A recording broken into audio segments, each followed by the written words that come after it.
فال حافظ روزانه 3 اسفند ماه 1401. فال حافظ متولدین فروردین ماه. هر آنکه خاطری مجموع و یاری نازنین دارد، سعادت همدم او گشت و دولت هم نشین دارد.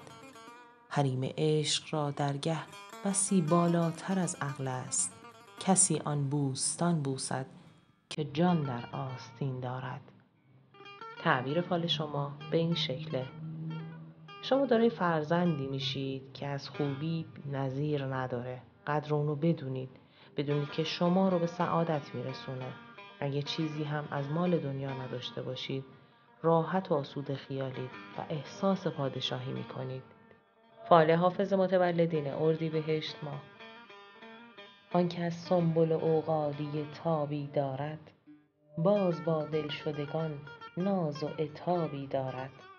از سر کشته خود می‌گذرد همچون باد، چه توان کرد که عمر است و شتابی دارد. تعبیر فال شما به این شکله: عمر زود میگذره مثل باد. آب حیاتیه که برای هر کس تجدید نمیشه. تا فرصت داری کاری بکن که دوستانت از تو راضی باشن و از دوستانت بتونی کمک بگیری. فال حافظ متولدین خرداد ماه. شاهدان نیست که مویی و میانی دارد، بنده طلعت آن باش که آنی دارد. شیوه حور و پری خوب و لطیف است، ولی خوبی آن است و لطافت که فلانی دارد. تعبیر فال شما به این شکله: هر کس که زیبا و خوش‌اندامه دلیل بر وفادار بودن و خوبیش نیست. به کسی دل ببند که زیبایی سیرت داشته باشه. مظهر زیبایی و دلبری حور و پری ها هستن، اما خوبی و لطافت از آن کسیه که یک انسان کار درست باشه. فال حافظ متولدین تیر ماه. مطرب عشق عجب ساز و نوایی دارد، نقش هر نغمه که زد راه به جایی دارد. عالم از ناله عشاق مبادا خالی، که خوش آهنگ و فرح بخش هوایی دارد.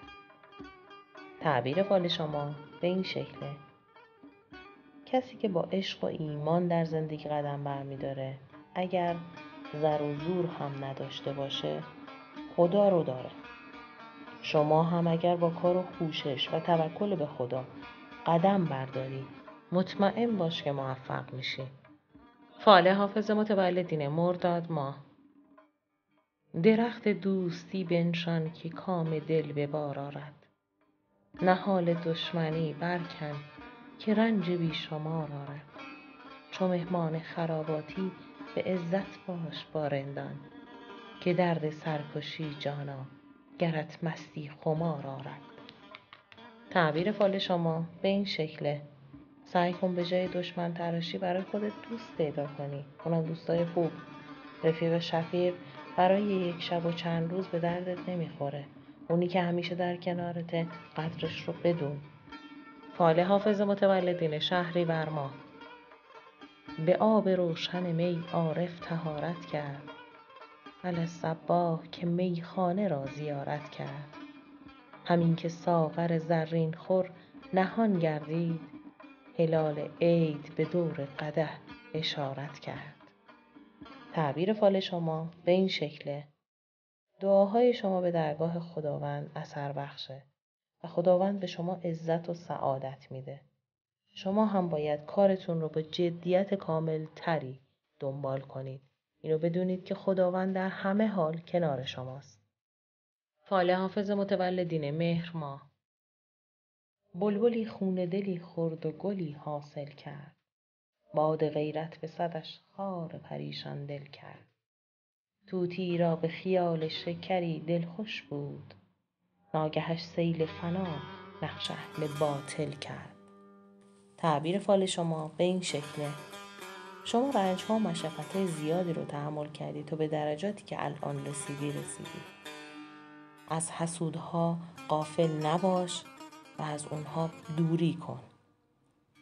فال حافظ متولدین آبان ماه. دل از من برد و روی از من نهان کرد، خدا را با که این بازی توان کرد. شب تنهاییم در قصد جان بود، خیالش لطف‌های بیکران کرد. تعبیر فال شما به این شکله: نهایت استفاده را از شما کردن و بعد شما را تنها گذاشتن و رهاتون کردن. امثال این آدم ها توی این دنیا زیادن. شما باید عاقل باشید که مجدداً در دام اونها نیفتید. فال حافظ متولدین آذر ماه: دست در حلقه آن زلف دوتا نتوان کرد، تکیه بر عهد تو با باد صبا نتوان کرد. آنچه سعی است من اندر طلبت بنمایم، اینقدر هست که تغییر قضا نتوان کرد. تعبیر فال شما به این شکله: در صدد تغییر نباش. هرچه سعی میکنی چیزی رو مقدر کنی عوض نمیشه. به مردم خوبی کن، اونها رو دوست بدار، با عشق و محبت که خداوند به تو داده رفتار کن. فال حافظ متولدین دی ماه: یاد باد آن که ز ما وقت سفر یاد نکرد، به وداعی دل غم دیده ما شاد نکرد. آن جوان بخت که میزد رقم خیر و قبول، بنده پیر ندانم ز چه آزاد نکرد. تعبیر فال شما به این شکله: وقتی موفق شدید و مقامی رسیدین، یادتون باشه که دوستانی که در کنارتون بودن از یاد نبرین. دوست خوب نایابه، سعی کن اون رو به راحتی از دست ندی. فال حافظ متولدین بهمن ماه: دلبر برفت و دلشدگان را خبر نکرد، یاد حریف شهر و رفیق سفر نکرد. یا بخت من طریق مروت فرو گذاشت، یا او به شاه راه طریقت گذر نکرد. تعبیر فال شما به این شکله: مواظب باش که به این دنیا دل نبندی، چون این دنیا محل گذره. تو رو هم مثل دیگران فراموش میکنه.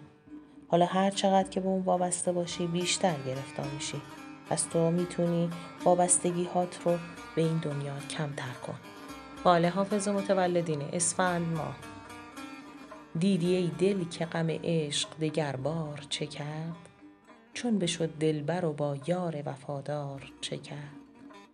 آه از آن نرگس جادو که چه بازی انگیخت، آه از آن مست که با مردم هوشیار چه کرد. تعبیر فال شما به این شکله: زیاد به فکر آینده و وقایعی که قراره برات پیش بیاد نباش. کارت رو به خداوند بسپار. با توکل به اون و غفلت نکردن میتونی در کارهات و تقدیرت موفق باشی.